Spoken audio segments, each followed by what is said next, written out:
안녕하십니까. YTN 라디오 황보선의 출발새 아침 황보선입니다. 서리가 내린다는 상강이 며칠 전 지나갔는데 오늘은 올가을 들어 두 번째 한파특보 내렸습니다. 오늘 아침 서울을 비롯해서 5도 안팎으로 떨어진 곳 많습니다. 겨울로 들어선다는 입동이 다음 주로 다가왔으니까 그렇다 쳐도 춥긴 춥습니다. 쌀쌀합니다.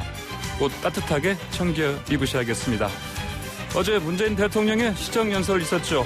임대차 3법 중심으로 부동산 정책 계속해서 강력 추진하고 중산층 위한 공공임대주택을 공급한다는 방향 확실하게 제시됐습니다.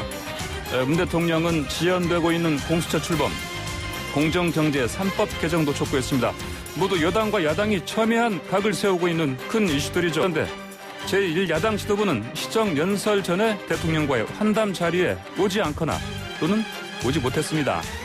주호영 국민의힘 원내대표는 이 자리에 오려다가 몸수색을 받고 격앙했다고 하죠. 이런 가운데 21대 첫 국감을 치른 국회가 오늘부터 본격적인 예산 전쟁에 돌입합니다. 대통령이 요청한 협치가 잘 될까 걱정스럽습니다. 오늘 따져볼 주요 이슈들입니다. 2020년 10월 29일 목요일 YTN 라디오 황보선의 출발새 아침 시작합니다. 뜨거운 이슈를 더욱 뜨거운 열정으로 풀어가 봅니다. 열혈 정치 코너입니다. 김기현 국민의힘 의원 전화로 연결되어 있습니다. 김 의원님 안녕하십니까? 네, 김기현입니다. 반갑습니다. 네, 어제 시정연설 얘기부터 좀 해보시죠. 여야 평가 좀 상반되고 있습니다. 어떻게 들으셨습니까? 저는 어저께 그 대통령의 시정연설을 들으면서 참담했습니다. 참담했다고요? 그 내년도 예산안을 어떻게 짜겠다고 하면서 이제 금년의 살림을 쭉 돌아보고 평가하고 나름대로 이제 앞으로 뭐 어떤 것은 개선하고 어떤 것은 더 발전시켜 나가겠다 이렇게 말씀하는 자리거든요. 시정연설이라는 게. 그러니까 금년 한 해 동안 지금까지 살아왔던 살림에 대해서 국가적으로 어떤 문제점이 있었는데 그건 어떻게 되었다 이렇게 좀 설명하시는 내용이 필요할 텐데 말씀 내용을 보면 잘못한 것은 단 하나도 없는 것으로 이렇게 들립니다. 뭐 사과하거나 죄송하다는 말씀, 유감이란 말씀 한마디도 없으시고요. 지금 국민들은 집값 올라서 난리고 전세값 때문에 지금 막 전전긍긍하고 있고 일자리 없어서 지금 헤매고 있고 경제는 폭망해 있고 중국과 미국, 일본 이 사이에서 또 북한과의 사이에서 대한민국의 안전보장은 어디가 있는지도 불투명한 상태인데 여기에 대한 고민이나 국민들께 죄송하다는 말씀 한마디 안 하신다. 오히려 기적적인 성공이라는 그런 자화자찬만 가득하니 우리나라 대통령 맞나 이분이 다른 나라 대통령이 오셨나 그런 생각이 들었고요. 심지어 대한민국 국민이 서해에서 그 북한에 의해서 총격에 의해서 사살당하고 국방부가 발표한 바에 의하면 시신이 소각당했다는 겁니다. 그런데 그 부분에 대해서 대통령이 말씀하시면서 서해상에서 우리 국민이 사망해서 국민들 걱정이 크실 겁니다. 이렇게 표현을 하셨는데 아니 우리 국민이 거기서 뭐 사망한 겁니까? 상대방이 고의적으로 총살을 한 것인데요. 그런데 이 부분에 대해서 대통령께서 우리 국민이 사망했다고 말씀하셔도 되는 건가? 우리 국민의 생명을 지키지 못해서 죄송합니다가 말씀하시고 그게 정이 어려면 적어도 북한에 대해서 정중하게 사과를 요구하고 진상규명에 불응하는 것에 대해서 강력하게 대처하겠다 의지를 밝히셔야 되는 거지 어떻게 이렇게 남의 나라 대통령처럼 말씀하시나 그런 게 생각이 들었고요. 또 하나는 지금 이 말씀하시는 게 완전히 그 말 따로 행동 따로다 그런 생각이 들었습니다. 지금 말로는 협치를 계속 하시는데 협치하자고 말씀하시나 놓고 바로 이혼 문장에서 청와대에서 지금 통과시키겠다는 법안을 국회에서 무조건 통과시켜주라. 공수처 출범 지연도 이제 끝내달라. 협치해서 잘 의논하라고 말씀하시나 놓고 끝내달라. 국회에서 통과시켜달라 이렇게 얘기하면 여당에게는 일방적으로 돌격 앞으로 이렇게 지시한 거로 들리지 않습니까?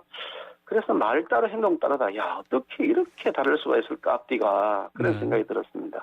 대통령 어제 시정연설이 뭐 반성은 없고 자화자찬이었다. 그리고 적어도 국민들에게 죄송하다고 한 말씀을 하셔야 되는 거 아닌가요? 지금 집값, 전세값 때문에 지금 국민들이 완전히 아우성이지 않습니까? 그런데 이 주거 안정 부분에 대해서도 그동안 국가가 했던 특별한 노력을 계속 앞으로도 그렇게 기울이겠다. 국가의 의지는 단호하다. 그러면서 임대차 3법을 조기 안착시켜달라 이렇게 말씀하셨는데 네. 이 임대차 3법이라고 하는 것은 여당이 일방적으로 통과시킨 겁니다. 아예 법안 소위 구성도 안 하고요. 네. 자기들 마음대로 그냥 완전히 군사작전하듯이 통과시켰는데 많은 부작용이 있을 것이라고 경고하고 그 점에 대해서 야당이 일주간만이라도 시간을 갖고서 논의하자고 했는데 그 일주간마저도 못 기다리겠다 그러면서 일방적으로 처리한 법이 이 임대차 3법입니다. 그로 인해서 지금 집값이 난리가 나 있지 않습니까? 전세 얻으려고 줄 서서 집 보려고 기다려야 되고 전세집 한번 돌아버리면 돈을 5만 원씩 10만 원씩 내야 된다 그러고 전세집 계약을 하기 위해서 추첨을 해야 되는 네. 이런 기막힌 상황 속에서 대통령께서 하여간 그 점에 대해서는 죄송하다고 국민들께 사과부터 하셔야 되는 거 아닌가요? 예, 그럼 김 의원님 어제 그 대통령의 시정 연설 내용 가운데 혹시 뭐 동의하시거나 이건 맞다 그렇게 된 부분 없었습니까? 전혀? 국가가 앞으로 나아가야 할 미래에 대한 여러 가지 청사진들 제시하셨죠. 근데 예. 그런 점들을 우리가 당연히 미래에 대한 청사진들에 대해서 공감하는 부분들이 없지는 않죠. 그런데 그 공감을 하는 부분들 중에서 상당 부분은 공감을 못하는 부분 상당 부분은 말하고 행동이 다른 부분들이 많다. 가령 지금 뉴딜이라고 한국판 뉴딜이라고 말씀하시는데 예. 그 내용을 들어보면 뉴딜이 아니고 올드딜이다. 그분들이 그동안 이 정권이 전 정권이 해왔던 SOC 사업들은 전부 삽질 정부다 그러고 토건 정권이라 그러면서 SOC 사업은 가장 나쁜 짓인 것처럼 그렇게 몰아붙여 놓으셔놓고 이제 SOC 사업을 활성화하겠다 그럽니다. 아니 그러면 과거에 이런 점들에 대해서 잘못 지적했던 것에 대해서는 미안하다는 말씀이라 한마디 하셔야 되는 거 아니냐는 거죠. 예. 자, 방금 또 공수처 얘기 꺼내셨으니까요. 자, 이 부분 관련해서 좀 여쭤보겠습니다. 이제 협치 얘기를 한다면 방금 말씀하신 것처럼 곧바로 이제 공수처 출범 지연되고 있다. 이거 막아달라 이렇게 얘기를 했습니다. 지금 상황에서 이 공수처 출범 제대로 될 걸로 좀 보십니까? 아주 간단합니다. 출범 금방 할 수 있습니다. 네, 금방 할 수 있다. 공정하고 객관적인 인사를 예. 여당 측에서 네. 추천하시면 되는 겁니다. 네. 가령 지금 어떤 분들이 그러시더라고요. 추미애 장관 같은 사람을 공수처장 하면 동의해줘야 되냐 이렇게 질문하는 분들이 계세요. 네. 그런 식으로 공수처장 후보를 내세우겠다 그러면 그거 어느 누군들 납득할 수가 있겠습니까? 그러니까 지금 여당이 우리 당에게 예. 계속해서 추천위원 하는 후보 추천위원을 네네. 선정해서 발표해달라고 해서 저희들은 이 위헌적 요소가 있음에도 불구하고 헌재 결정이 지연되니까 네. 부득이 차의 선택이라도 한다는 차원에서 추천했더니 네. 당장 저희들이 추천하자마자 법을 고치겠다 그럽니다. 아니 그러면은 그동안 이 법은 자기들이 만든 겁니다. 우리하고 협의한 적도 없고 자기들이 일방적으로 작년 12월에 작년에 일방적으로 네. 선거법 개정안하고 정의당 측하고 서로 흥정해서 바꿔먹은 겁니다. 쉽게 말하면 자기들이 원하는 내용 다 넣어놓고 다만 하나 딱 거기에다가 국민들이 납득할 수 있도록 설명한다는 차원에서 야당이 반대하면 이게 공수처장 후보가 결정이 안 됩니다. 임명할 수 없습니다라고 국민들이 대대적으로 선전했습니다. 네, 비토권이요. 예. 예, 그렇죠. 두 명의 야당 추천 인사가 있는데 네. 그 중에 한 명이라도 반대하면 두 명이 다 반대하면 안 되게 되어 있죠. 6명 이상 찬성을 하도록 자기들이 법을 만들었으니 네. 그래 놔놓고 두 명을 우리가 추천하니까 이거는 공수처를 막기 위한 짓이다. 이렇게 얘기하면서 법을 고쳐서 자기들이 7명 마음대로 다 선정하겠다. 지금 이렇게 법을 고치겠다는 거거든요. 그런데 여당 쪽에서는 그게 그러니까 네. 우리가 지금 동의할지 안 할지 자기들이 후보 내놓지도 않고 네. 객관적인 인사, 공정한 인사 이 정도 같으면 국민들이 납득할 수 있겠다는 인사를 내놓으시겠다는 생각 안 하고 네. 자기들에게 무조건 편중된 인사를 내놓을 것이라고 미리 다 생각을 하고 야당이 반대하면 법을 고쳐서라도 자기들 아주 편향된 정치적 편향성이 있는 사람을 세우겠다. 이런 의지를 보인 거니까 네. 이거 참 정말 나쁜 짓이다. 그런 생각을 하죠. 예. 자, 다음으로요. 어제 이제 대통령 시정연설 바로 전에 환담 자리가 있었는데 이제 거기에 이제 가려던 주호영 원내대표 이제 몸 수색 받고 이제 못 갔다고 하십니다. 예, 이거 상황 어떻게 보셨습니까? 저도 사실 야당 국회의원도 하고 여당 국회의원도 하고 또 네. 주요 당직을 하면서 대통령과의 회담도 환담 자리에도 자주 참석했던 사람이고 안내도 했던 사람인데 예. 듣도 보도 못한 일입니다. 제가 원내 수석 부대표를 할 때도 대통령과의 면담에서 국회에 오실 때 단 한 번도 몸수색을 받아본 적이 없습니다. 예. 심지어 야당의 제1야당의 원내대표입니다. 몸수색을 그것도 이게 만약에 저는 이 청와대라가 그랬다면 또 한 번 생각해 볼 여지가 있다고 생각합니다. 왜냐하면 예. 청와대라는 시설물 안에 네네. 안전 문제가 있으니까 단순하게 그 대통령과의 그 근접성만의 문제가 아니라 시설물 전체 안전성 문제가 있으니 예. 청와대에 손님으로 오시는 분들이 있으면 그에 대해서 무슨 폭발물이나 이런 것이 없는지를 검사하는 거, 막 그거는 저는 어느 정도 양해할 소지가 좀 있다고 생각합니다. 물론 그것도 사전에 다 서로 간에 신뢰할 수 있는 관계니까 그걸 그렇게 해서는 안 된다고 생각하지만 어떻든 그것이 청와대가 아니고 국회의사당 그중에서도 본청이라는 데 문제가 있습니다. 네. 여기의 주인은 대통령이 아닙니다. 국회의사당은. 대통령이 주인인데 여기에 국회의사당에 국회의원이 손님으로 간 것이 아니고 거꾸로입니다. 거기에 손님으로 대통령께서 오신 겁니다. 그러면 주인이 손님 맞으러 가는데 손님 측에서 주인을 검색한다. 이거 말이 되겠습니까? 네. 특히 갑자기 불쑥 간 것도 아니고 그 간담회장에는 우리 그 조영 원내대표가 사전에 참석한다고 다 예정되어 있고 서로 간에 합의가 다 되어 있던 상황입니다. 예. 아니 그래 참석 예정자로 되어 있어서 리스트에도 올라와 있는 사람이 간이 몸수색을 하겠다고 거기에다 스캔을 대고 손까지 댔다는 얘기가 있는데 이거 인격 모욕 아닙니까? 야당을 완전히 뭘로 보시겠다는 겁니까? 예. 아니 그런 정도의 관계라 그러시면 국회를 뭘로 보시겠다느냐, 국회를 완전히 뭐 밑에 졸로 보낼 것이냐 이런 지적을 할 수밖에 없는 거죠. 네. 그 경호원들의 어떤 뭐 단순 실수가 있었다 이런 얘기도 있습니다. 뭐 그렇게는 보지 않으십니까? 이런 거죠. 그러니까 네. 왜 그랬냐고 했더니 예. 과거 정권의 매뉴얼에 따랐다 이러셨는데 뭐든지 문제만 생기면 전 정권 책임이고 예전 사람 책임이라 그러시는데 네. 과거의 매뉴얼이 있었다 쳐도 저도 야당도 했고 여당도 했습니다만 단 한 번도 그렇게 대통령 만나러 간 자리에서 네. 그 면전 앞에서 검색을 받아본 적이 없습니다. 아니 그 경호원이 뭐 어떤 경호원인지 모르겠지만 경호원도 경력 있는 사람이었을 게 뻔해 보이는데 그거 거의 모욕적인 행동 아닙니까? 그러니까 이거 매우 의도된 것 아니냐 이런 의심을 할 수밖에 없는 거죠. 특히 저는 사실 그날 굉장히 실망스러웠는데 네. 대통령께서 그 상황을 아시고 현장에 입장하셨단 말이에요. 그게 시끄러웠거든요. 그 대통령 오시기 전부터 본회의장에서. 네.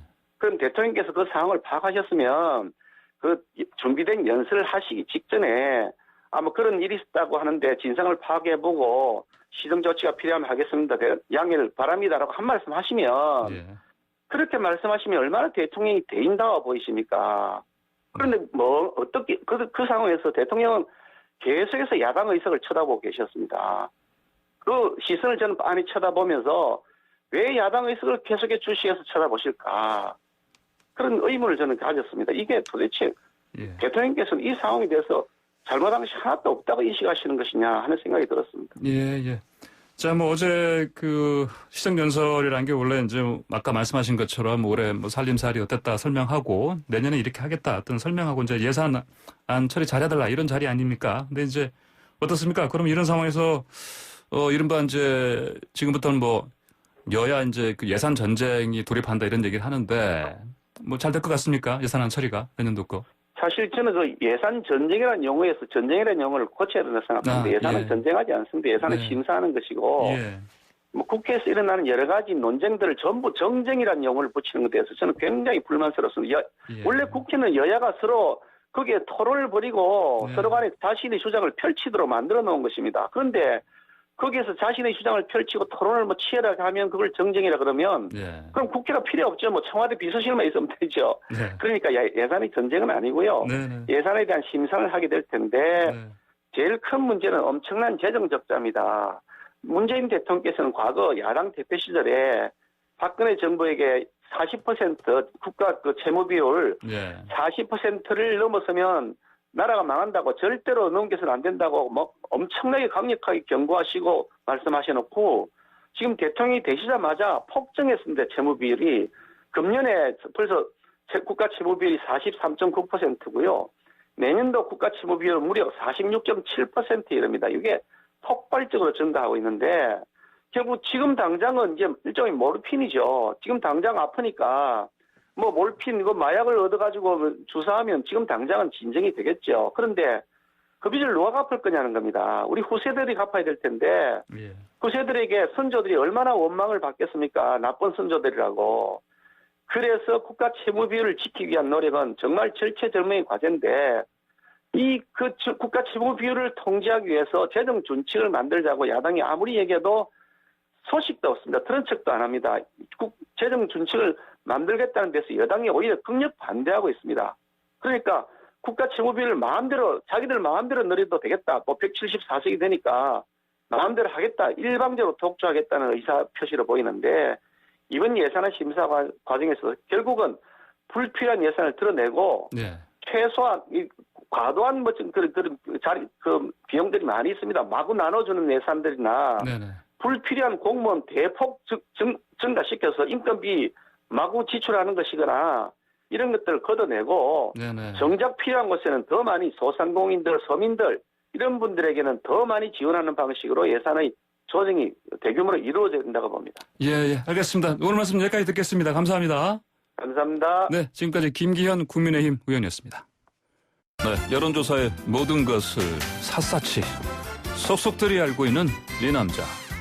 무릎을 탁 치게 만드는 예리한 분석을 구수하게 뽑아주시는 분입니다. 배추도사 인사이트 K 배종찬 연구소장 스튜디오에 나와 있습니다. 안녕하십니까? 안녕하십니까. 가을 배추 배종찬입니다.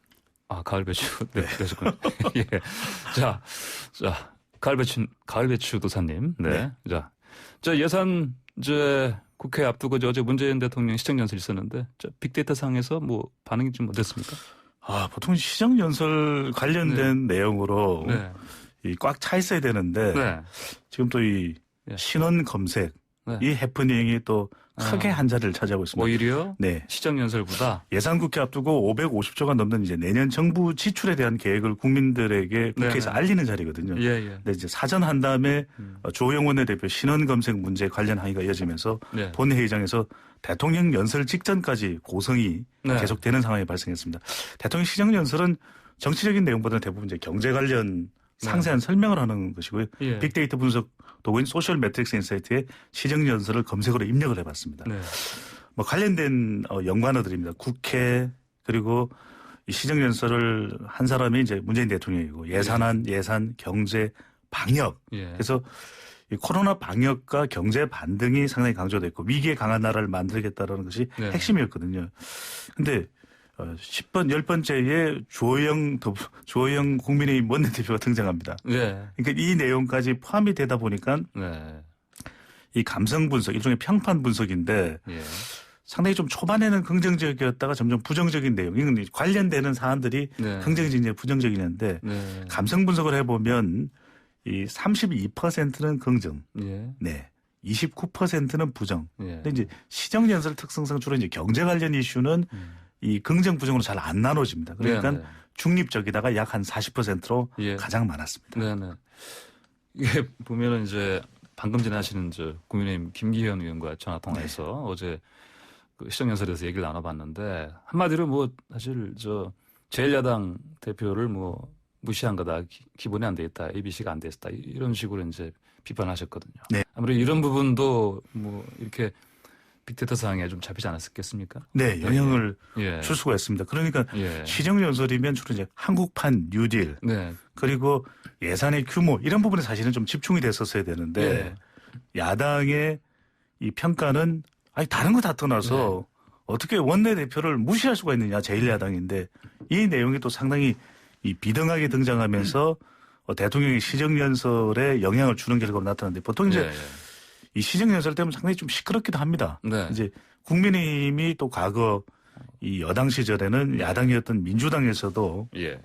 대통령의 시정연설과 관련해서 네. 공감하지 못하겠다 이런 반응도 있고 갑론을박을 하는 자리가 네. 시정연설이긴 한데 이제 연초에 있는 기자회견이나 국회 연설 때는 대부분 그런 또 네. 지적과 평가들이 많이 따르는 반면에 예산 국회 때는 대체적으로 네. 경제 관련 내용이거든요. 예. 그래서 대통령의 국정 수행에 영향을 많이 미치기보다는 네.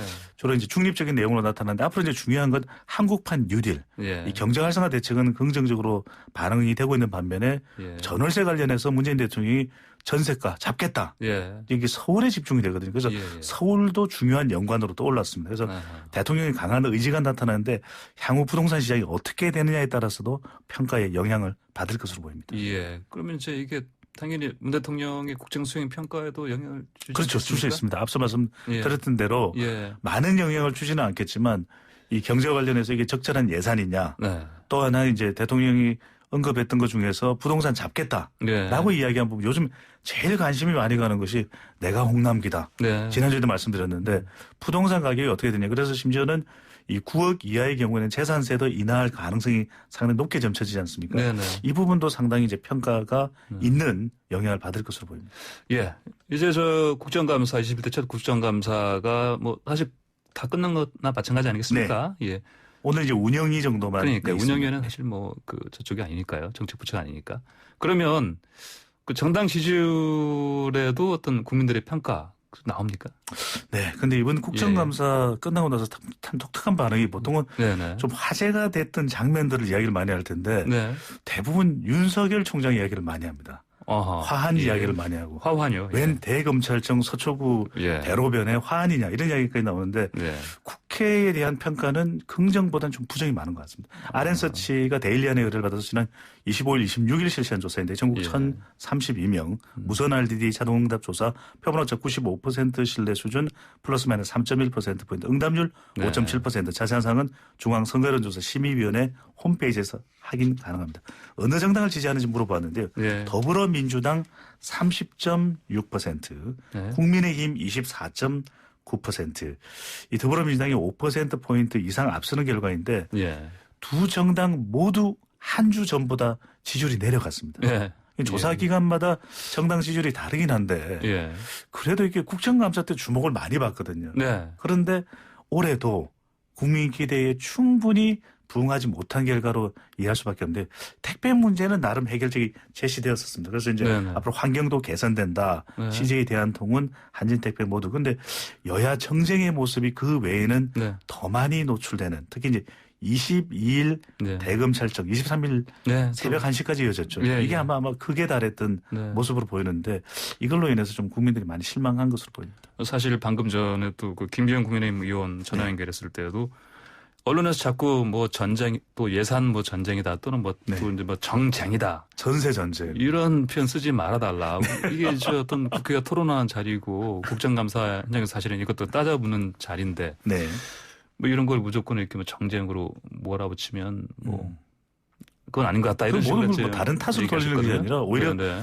이제 정치인들 특히 이제 국회의원분들이 먼저 앞장서서 좀 네. 국정감사에 이게 이제 그다음 제가 설명드리려고 했던 부분인데 네네. 매년 국정감사 때마다 좋은 평가를 못 받아왔거든요. 지금까지도요. 그러니까 원래 국감이라는 게 또 뭐 저 의정의 꽃이라고도 하고 또 네. 야당의 시간이라고 하는데. 그래서 어떤 설문조사가 보통 네. 여론조사인지 국정감사 끝나면 네. 어떤 의원이 눈에 띄느냐, 아. 인상적이었느냐. 이른바 스타 한두 명은 있거든요. 스타가 나와야 국정감사 되는데. 스타 없어요. 없어요. 예. 네. 오히려 피감 기간이었던 네. 이 대검찰청에 윤석열 총장이 더 부각되는 예. 참 독특한 현상이 나타나서 증인 채택, 국감 기간 네. 이제 연중해야 된다. 감사 방식도 좀 바꿔야 된다. 네, 네. 따져 묻는 것이 아니라 예리하게 근거를 가지고 이야기할 수 있는 이런 근본적인 변화를 가져와야 된다는 목소리가 나오고 있습니다. 그러면 이제 지금 이건 국감에서 이제 오히려 또 윤석열 총장이 부각됐는데 그럼 네. 자기 대통령 지지율 조사에서 이분이 또 어떤 더 좀 올라가지 않았겠습니까? 변화가 있었습니다. 예. 이게 아마 결정적인 국정감사 때 장면을 한 장면만 꼽으라 그러면 예. 22일에서 이제 23일로 넘어가는 새벽 1시경까지 대검찰청 국정감사로 이제 이때 시청률이 거의 10% 가까웠습니다. 예. 요즘에 인기 월화 드라마도 예. 10%를 못 넘기거든요. 그러니까요. 8, 9%만 돼도 와 대박이다 이런 이야기를 할 정도인데 네. 국정감사 마무리 점에서 임기 이후 뭐 하실 거예요? 이렇게 물어봤는데 네. 사회봉사 뭐 네, 할까 생각 중입니다. 그랬더니 정치는 어떻게 할 겁니까? 그랬더니 예. 안 하겠다고 답변을 안 한 겁니다. 예. 여지를 남겼죠. 예, 정치 가능성이 네. 높은 것으로 이제 해석이 되는데 네. 지지율에 변화가 있었습니다. 네. RN서치 데일리안 조사에서 차기 정치 지도자로 누가 가장 적합한지를 물어봤는데요. 네. 이재명 지사가 22.8%, 네. 이낙연 대표가 21.6%. 이건 익숙합니다. 네. 거의 지금 뭐 투톱 체제인데 자동소 해야죠. 윤석열 총장 15.1%. 이전엔 주로 아래 사실은 해봤자 네. 5% 10% 그쪽. 홍준표 의원이 6.8%고. 그러니까요. 안철수 대표가 5.8%니까 예. 윤석열 총장을 굳이 네. 이건 가정하는 겁니다. 야권 후보로 네. 포함시킨다면 야권에서 제일 유력한 후보가 되는 거예요. 그런데 이게 예. 말이 안 되는 게 현 정부의 검찰총장이 예. 보수 지지층들의 대거 지지를 받고 있다는 것이 사실은 네. 아이러니거든요. 그러니까요. 네. 자, 지금 안내 말씀 하나 좀 짧게 드리고 진행하겠습니다. 배종찬 인사이트 K소장과 지금 여론택배 진행하고 있는데요. 그 방송 들으시면서 청취자 여러분들 의견 있으면 의견 가지신 분들은 샵 0945번, 우물정자 0945번 50원 유료 문자로 보내주시면 방송 중 소개해드리겠습니다. 자, 앞서 방금 전에 조사 기호 소개해 주신 거 RN서치 조사 결과인 거죠? 네네. 내용이... 계속 이어서 네, 네. 말씀해 주시죠. 같은 조사 앞서 정당 지지율을 소개해드렸던 것과 같은 계획이고요. 그러니까 이게 이제 가장 사실은 걱정이 되는 건 국민의힘일 겁니다. 이제 더불어민주당도 상당히 아연실색하는 상황이 될 수도 있는데 국민의힘에서 이걸 어떻게 받아들이냐 일종의 착시 현상이 발생할 수 있는 겁니다. 착시 현상이. 추미애 장관과 충돌하고 있는 이 윤 총장 부상이 보수층에 도움이 된다. 이렇게 또 잘못 해석을 할 수가 있거든요. 그런데 윤 총장의 구체적인 임기 이후의 행보를 알 수 없는 거죠. 왜? 본인이 정확하게 대통령 선거에 나가겠다 한 건 아닙니다. 그것도 지금 같은 영향력이 임기 이후인 내년 7월 이후에도 있을지 누가 장담하겠습니까? 그러니까요. 근데 문제는 뭐냐면 계속 윤 총장이 이렇게 뜨고 있는 상황이 되면은 보수 야권 쪽의 대선 후보들이 타격을 받을 수밖에 없거든요. 그러다 보면 이 국민의힘 지지층에서 윤 총장 지지율이 가장 높습니다. 그러니까 홍준표 의원도 지금은 무소속이거든요. 그러니까 정작 국민의힘 후보는 없는 겁니다. 국민의힘 지지층이 가장 지지하는 사람이 윤석열 총장. 그다음이 또 무소속 의원인 홍준표 의원이 되다 보니까 이거 어떻게 해야 되지 하는 고민이 생길 수밖에 없는 거죠. 자, 이제 좀 저희 바깥으로 나가보죠. 미국 대통령 선거 이제 일주일도 채 남지 않았습니다. 자, 우리 국민들은 누가 됐으면 좋겠다 이런 조사도 해보셨습니까? 항행극에서는 누굽니까? 바이든입니까? 트럼프입니까? 그러면 또 제가 이 자리에서 어떤 중립성을 유지해야 되기 때문에. 미국 대선인데 꼭 중립성 유지 안 하셔도 되잖아요. 말씀 못 드리겠습니다. 이렇게 벽을 또 치시는군요. 자, 미국 대선 일주일도 남지 않아서 남지 않았는데도 불구하고 오리무중입니다. 지금 다들 언론에서도 누가 될지 잘 모르겠다. 미국에서도 오히려 트럼프 대통령이 될 가능성도 배제하지 않고 있거든요. 계속 그래 왔죠. 우리 국민들은 트럼프보다 바이든입니다. 엠브레인 퍼블릭도 한국 리서치 또 이 두 조사기관을 포함해서 K스택과 코리아 리서치 인터내셔널이 의뢰를 했는데요. 지난 20일부터 24일까지 실시한 조사이고 전국 1,003명 통신사 무선 가상번호 조사이고 표본오차 95% 신뢰 수준 플러스 마이너스 3.1%포인트 응답률 27.8% 자세한 사항은 조사기관의 홈페이지에서 확인 가능합니다. 질문을 이렇게 했습니다. 우리 대한민국 유권자들이 사실 미국 대선에 영향을 줄 리는 없겠죠. 그런데 실제 당선 가능성과는 상관없이 누가 대통령이 되는 것이 우리나라 국익에 더 좋다고 생각하는지 물어봤더니 국익에요? 공화당의 도널드 트럼프 후보 14%, 민주당의 조 바이든 후보 트럼프 대통령은 슬리피조라고 부릅니다. 슬리피조라고요? 슬리피조. 민주당의 조 바이든 후보는 44%로 우리 국민들은 약 3배가량 조 바이든 후보를 더 선호하는 수나. 모든 연령대에서도 조 바이든 후보가 더 높았고요. 또 지역별로 보더라도 대한민국 대부분의 지역에서는 조 바이든 후보를 더 선호하는 것으로 나타났습니다. 그러면 이거는 이른바 이념 진영과는 하고 상관없는 거죠. 상관없지. 근데 이제 우리가 남북 관계를 생각하면 트럼프 후보가 더 나을 것이다라는 생각을 그동안 많이 해왔었거든요. 그런 면이 있었죠. 그럼에도 불구하고 우리 국민들은 왜 그러냐. 이게 그러니까 정치하시는 분들이 반드시 알고 계셔야 될 거 호감도가 참 중요한 거죠. 4년 동안 이 트럼프 대통령이 너무 호감을 잃은 겁니다. 비호감도가 높아졌는데 이 조 바이든 후보는 이 오바마 대통령 때 부통령 때도 보면 좀 후덕한 이웃집 아저씨 같은 인상. 그런 면도 있죠. 그러니까 슬리피 조라고 트럼프 대통령은 부르지만 오히려 우리 국민들이 볼 때는 나이 많으신 42년생이거든요. 트럼프 대통령은 또 46년생이라서 남진 선생님과 동갑입니다. 남진 선생님과 동갑. 노장 대결이라고 부르는 미국 대선에서 우리 국민들은 호감도가 그래도 높은 조 바이든 후보를 더 지지하는 것으로 나타나는데 과연 결과는 어떨까요? 제 예상으로는 우리 국민들의 어떤 지지 반영되지 않을까? 아닙니다. 4년 전에도 우리 국민들은 힐러리 클린턴을 압도적으로 선호했거든요. 알겠습니다. 지켜봐야겠습니다. 오늘 말씀 잘 들었습니다. 감사합니다. 고맙습니다. 네, 지금까지 인사이트 K 배정찬 연구소장이었습니다. 네, YTN 라디오 황보선의 출발새 아침 2부 마치고 잠시 뒤 8시 정각에 3부로 돌아오겠습니다.